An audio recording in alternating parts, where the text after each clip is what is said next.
Everybody to another episode of The Art of Science, where we connect, converse, and converge everything that's going on in the land of science with what's happening in our daily lives. As always, I am thrilled to welcome our panel, Dr. Tim Boyle, Strengthening Society by Putting Science to Work. He's also the Director of Innovation and Commercialization at ANSTO. Nice to have you back, Tim. Thanks, Christina. It's great to be back. And Dr. Simon Tucker, a serial entrepreneur scientist who believes in turning innovations into products that can help improve people's lives. Welcome, Simon. Thank you. So, Simon, we've talked a lot about vaccination, vaccination reluctance around COVID. We're also hearing about new diseases like monkeypox, but now we're hearing about old diseases as well, like polio reappearing. What's happening? Yeah, so the polio situation is really quite interesting and actually, from my perspective, very worrying. I think everyone should worry about this. So we've recently heard that there's been a case of polio in New York City. And we've also heard that places like London and New York are reporting the discovery of polyonucleic acid in wastewater. Now, the only way it can get there is if people are shedding polio virus. So let's talk about this for a moment. Let's talk about polio for a moment. I think we've all forgotten what polio is, really. It's an absolutely devastating disease. If we think COVID's nasty, think again. This is horrible. It's very readily spread through what's called the fecal-oral route. In other words, through wastewater. People ingest it. And it leads in approximately 1 in 200 cases to irreversible paralysis. Now, what does that mean? That means people lying on their back in an iron lung for the rest of their lives, which, you know, is almost impossible for us to really imagine nowadays. But there was an awful lot of that not that long ago. The vaccines for polio came out in the 1950s, so that kind of puts it into perspective. And it was very much a very feared disease. Now, almost in some respects, a mercy, around 10 to 30% of people who get paralytic poliomyelitis die as a consequence of the disease. Now, it's similar to COVID in the sense that a lot of the infections are mild. So people get just a mild fever, like a cold, muscle aches and so forth. But the point being is that then those people are then shedding the virus and it's going and transmitting to others, and therefore it's a very difficult disease to contain. You know, it's not like Ebola where people get very sick. A lot of people that get it don't get very sick and they spread it to others. So once it gets into a community, it's extremely difficult to control and will spread very rapidly. There is no cure. So the state of medical science is the same as it was in the 1950s. We don't have any cures for polio. There are drugs that were looking reasonably promising. In fact, one of the ones I once worked on was looking quite promising. But they've never been developed because polio has essentially been eradicated. So the prospects of something like that getting into the community are scary. Really scary. So the disease was almost eradicated. We nearly got there. We got down to 2 countries in which polio was endemic. That was Afghanistan and Pakistan. And then war and misinformation got in the way, and the polio eradication campaign faltered. And basically, the eradication campaign was based on vaccination. So vaccinate the population, the disease gets eradicated, and then move on to the next country and vaccinate the population and so forth. So in Australia, we've been vaccinating since the 1950s, and we've been declared polio-free since 2000. So there's been no cases of polio in Australia. We're looking at, in the rest of the world, 99.9% reduction in polio. which went from an estimated cases of 350,000 in 1988 to essentially none. And now that's changing. And that is tremendously frightening. I can't emphasize enough how important that is. We've eradicated 2 of the strains. One remains in the wild. The other 2 are gone. And as a result of the eradication campaigns, where we've been successful most around the world, it's estimated around 18 million people have been saved from paralytic or poliomyelitis. So, you know, the campaign has largely been successful, but we're now in a position where it might be changing. Just sort of sounding the alarm a little bit here. I apologize for that. So where has all this come from? Now, there are 2 polio vaccines. One's what's called an inactivated or killed vaccine. That was developed first by Jonas Salk in 1954. And then there's what's called an attenuated vaccine. So a virus, this is wild, that's been weakened and no longer can create polio, but is still a live virus. And that was released in 1961 by Sabin. So you've probably heard about these names, they're very famous. Most of the world used the Sabin live virus vaccine at first, and many of us would have received this, you know, the drops on a sugar cube or something like that as a child.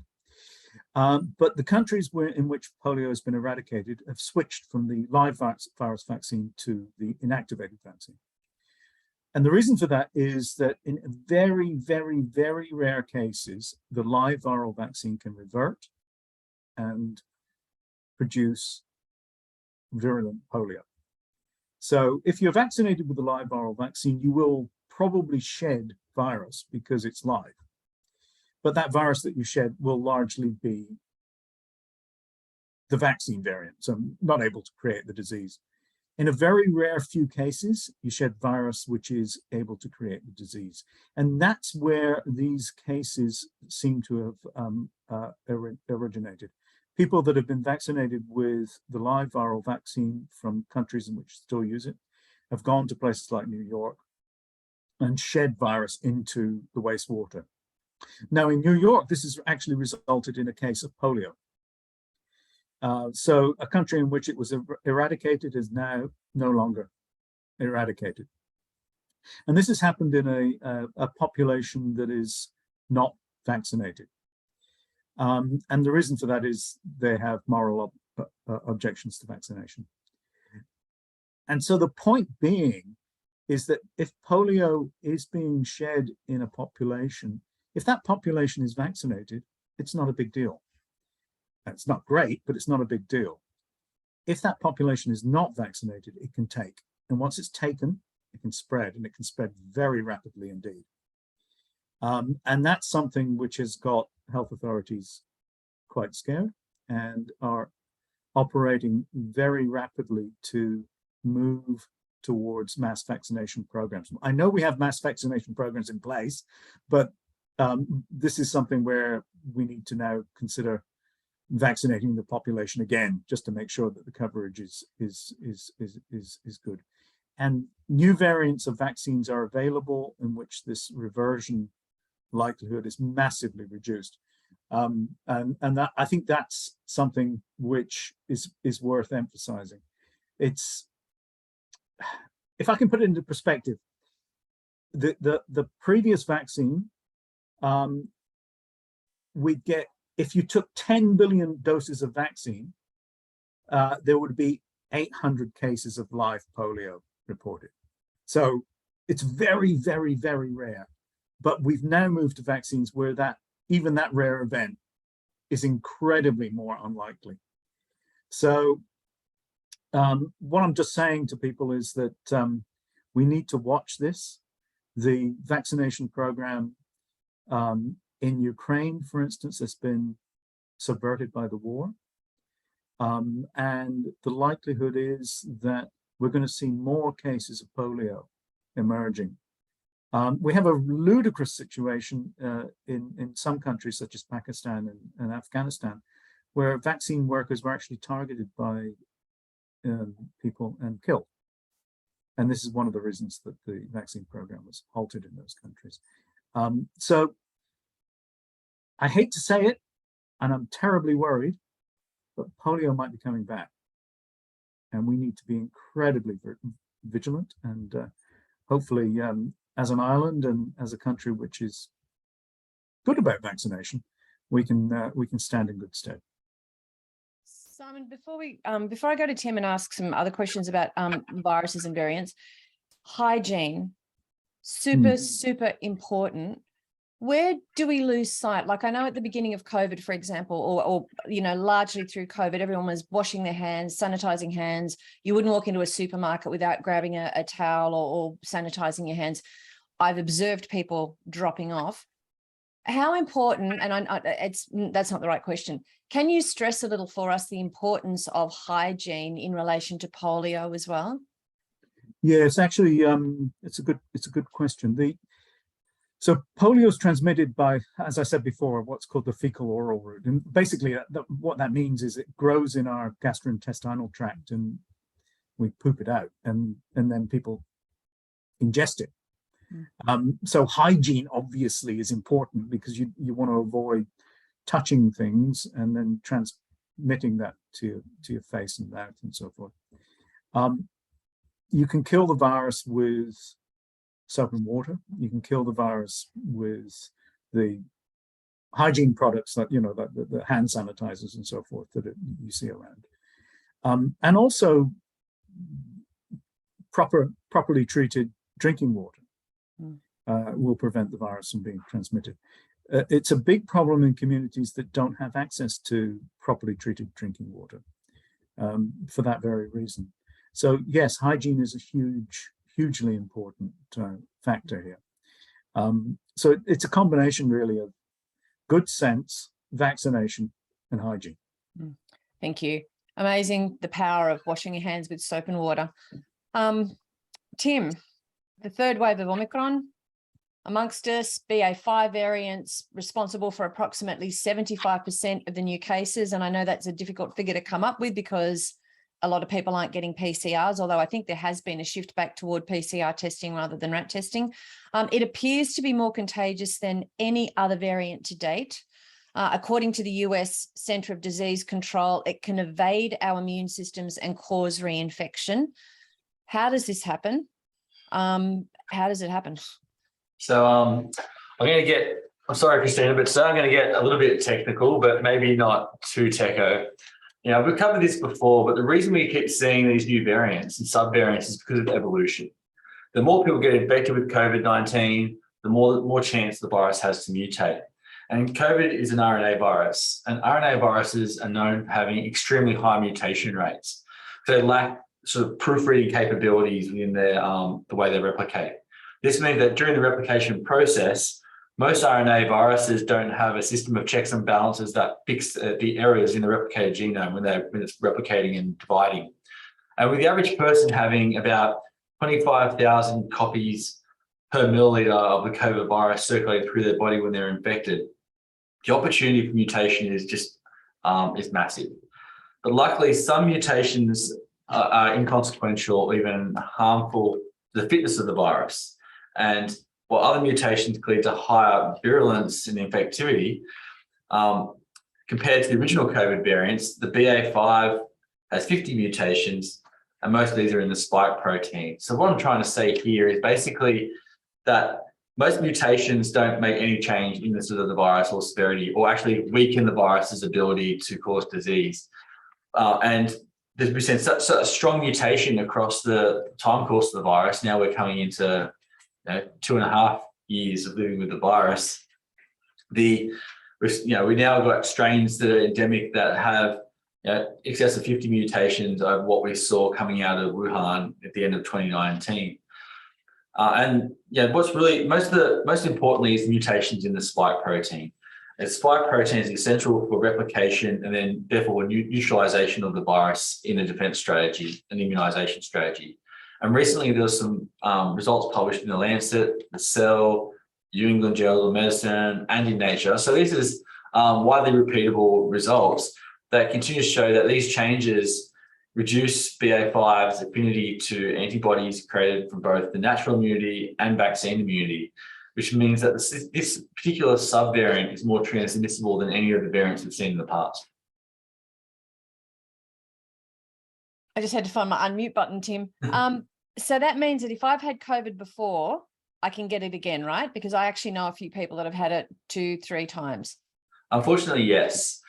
Just this past few weeks, there's been a few studies published, most notably one from a research group in Qatar, and they made this observation that the BA5 subvariant is capable of reinfecting people who have previously had COVID, even very recently. The most prominent Omicron variants have been categorized as the following. So the BA1, the original one, BA2, BA4 and BA5. And the previous Omicron wave back at the start of this year into December, January was mostly the BA1 and BA2 variant, where the new current wave, which we're starting to see the tail down of, consists mostly of BA5. But what I find interesting is this article was published in Nature has shown that BA5 reinfection is more likely to happen people who have been infected by a pre-Omicron variant. So you're more likely to be infected if you've been previously infected with Alpha, Beta, Gamma, or the Delta variants, which is the original, the UK variant, the Indian variant. But these variants, you had them, they're structurally, the molecular structure is significantly different to the BA5 variant we're seeing now. So you got a much higher chance of being reinfected. But reinfection is less likely to happen in people who have been infected by previous Omicron variants, so BA1 and BA2, since the mutations of those variants are more similar and provide antibody protection against BA5. However, there's always a caveat. There are records of people being infected by BA1 and BA2 and then being reinfected with BA5 as early as 6 to 8 weeks later. So prior variant infections, they provide much more protection, close to 3 months, making the variant particularly frustrating. I think what all this data around BA5 is really showing is that the pandemic is not over. We're far from it, and masking and social distancing are still helpful ways of avoiding to become sick and ill. And as we said, washing hands, maintaining some of the protocols we had before. So in response to comments that I believe people are making, this doesn't mean that the vaccines don't work, correct? No, that's completely wrong. Across multiple trials now, they're peer-reviewed and published, it definitely shows that the vaccines do work against preventing severe disease. And with the BA5 variant, the current research is showing that unvaccinated persons are about 5 times more likely to get infected than those who have been vaccinated and boosted, and about 7.5 times more likely to be hospitalized. For the people who have both COVID and the vaccine are significantly more protected against the virus than people with just natural immunity alone. And I think we're seeing a pivot point now in the vaccine strategy. And just in the UK this last week, we've seen the first approval of a bivalent vaccine that protects against the original strains of COVID-19, as well as having messenger RNA particular to the Omicron variants. So we're starting to see the diversification of the vaccine strategy as technology is starting to keep up with the mutation of the virus. And Tim, I think I heard the figures last week that it's about 70% of Australians have had their 3rd shot. So there's still quite a substantial number of Australians that haven't had that 3rd shot anyway. Is it time for people to get a 4th shot, or to definitely get along and have that 3rd shot? Yeah, because we're going out to a global audience, I won't comment specifically other than advise people to follow the current health advice where they are. And in the absence of such advice, if you're in a country that pretends that COVID is not real, and there are a few of those out there globally, you should review your individual eligibility to receive 3rd or 4th dose and go and get that dose if you are eligible. As a side note, the FDA just voted to include, following up from my previous point, the FDA also just voted to include an Omicron BA4 and BA5 component into future vaccines for the United States, and that formulation as a booster dose should be available within the next 3 or 4 weeks. So I guess common sense vaccination works against all viruses. We wouldn't do it if it was harmful, but follow the health advice for your individual circumstances. But put in perspective, I'll be going in my fourth dose across the next couple of days. And one final question about the BA.5 variant, Tim, because I'm sure most people know people that have had very little symptomology, or maybe perhaps none at all, didn't even know they had it. And some people have been ill for 3 or 4 weeks with BA.5. Are the symptoms from BA.5 worse than the other variants, or does it depend on the individual? How's that playing out? Yeah, at this stage, it doesn't seem so. Most of the, I guess you look at the uptick of cases, most of them are now BA.5 cases, and the symptoms are similar to other variants. And the most common symptoms include runny nose, a sore throat, headache, cough, and then post-viral fatigue. Thankfully, there's no clear evidence that BA.5 is more likely to cause severe illness or death. However, if you test positive, you should still continue to follow the established guidelines: quarantine, rest, and rehydrate. But most of all, get vaccinated, keep social distance, and mask up. Remember, this is as much about protecting others as about protecting yourself if you do find that you are infected. And let's put it, 75% of the population is probably a moderate estimate, because a lot of people I know now, if they're becoming infected, they're not reporting it.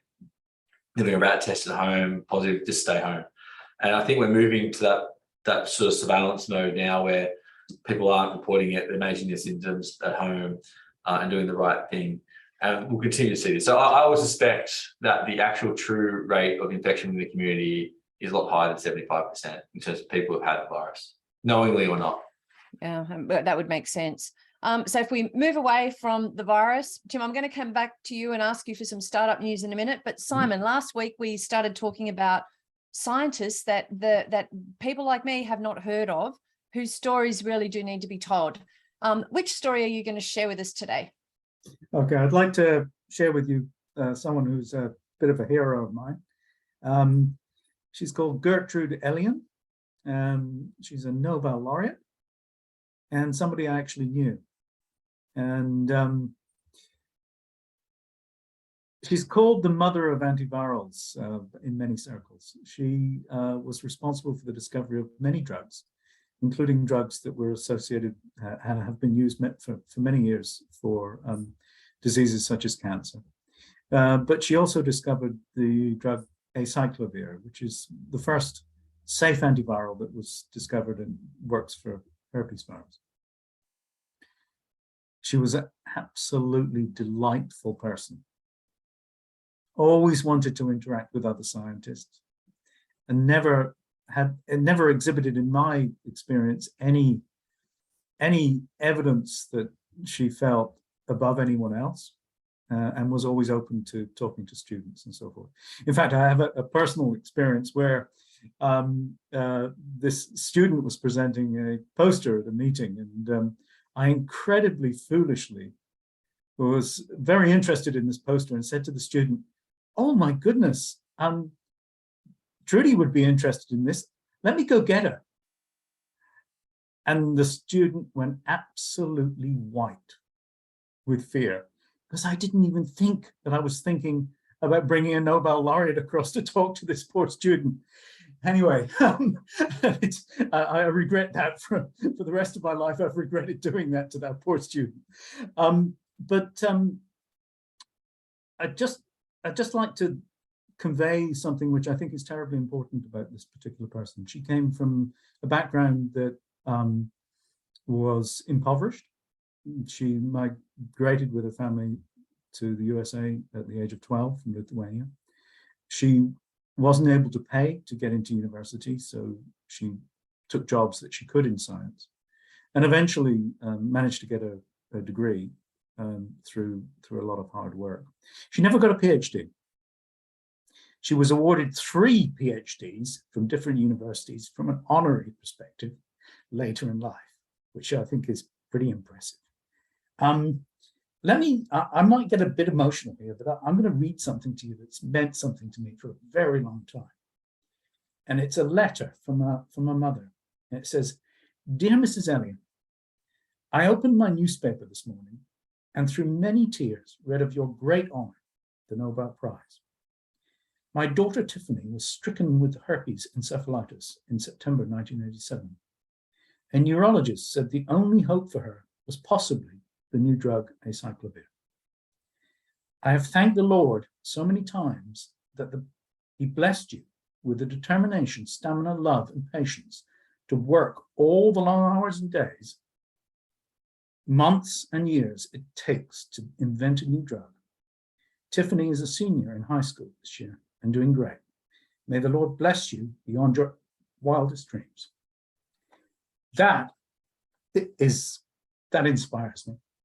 That is the effect that people like yourself, Tim, Mitra, scientists work so hard to make a difference in people's lives, often behind the scenes, or always behind the scenes, often with no acknowledgement. And that is a beautiful letter outlining how science has deeply affected the life of one particular person, which has been, must have been multiplied millions and millions and millions of times over. Thank you for reading that. That was absolutely beautiful. Wonderful. Tim, any startup news from you this week? Oh, this one's a bit hot off the press. I won't give away too many details, but there's a local startup here called Contour 3D, and they've built a full rig for 3D printing houses. And it works by deposition layer type construction. And they're going to be launching very, very soon. They're going to be featured on The Block. There's one to keep out for, a fantastic story by a fantastic founder. And, I'll be discussing how I can help them tomorrow night on their journey through with Neander. Fantastic. That's very exciting that these things are happening in Australia. I remember when I was at MIT in Boston before, when I was traveling quite a bit to the United States, and I saw a 3D printed engine that was going on like a spaceship, and I could not believe the size. This is like maybe 7 years ago I saw this. It was very gold in color. And the fact that it could withstand the heat, and it had come out of this massive, clearly 3D printer, but it was just totally mind-boggling at that point of time. So listening to the advancements and what you're saying now, and making mainstream television as well, is quite amazing. Gentlemen, we're nearly at time. Could I ask you for a word of wisdom, although you've both shared so much wisdom and knowledge, and that was a beautiful letter that you wrote, Simon. A final word of wisdom for our listeners this morning. Or maybe I'll take one from Trudy. Yeah. In my day, I was told women didn't go into chemistry. I saw no reason why we couldn't. Awesome. Thank you. Tim? I was in a session yesterday, and the topic of bureaucracy getting in the way and rules and regulations came up, and someone in the audience put their hand up and they questioned, are these rules God-made or man-made? And that's sort of a stark reminder to me that everything that we do is invented against some kind of acceptance filter, and that we should not let common sense get in the way of progress. Love that. Common sense in the way of progress. We've invented everything. I'm just reiterating that to make sure that people have heard that as they go into their workday. And mine would be that as we step into the day, which is Wednesday, many of your days have already started, but as you step further into the day and the week and the month and the year, remember that we are here to collaborate. We are here to converse with each other, and we are here to create together. So that would be my my little pearl of wisdom for today. Thank you for joining us on The Art of Science TV. If you have enjoyed this program, please share it with your colleagues, your friends, your families. Thank you, as always, to Dr. Tim Boyle and Dr. Simon Tucker. Thanks behind the scenes to Hayley. Enjoy your day, enjoy the rest of your week, and we will see you again live next week.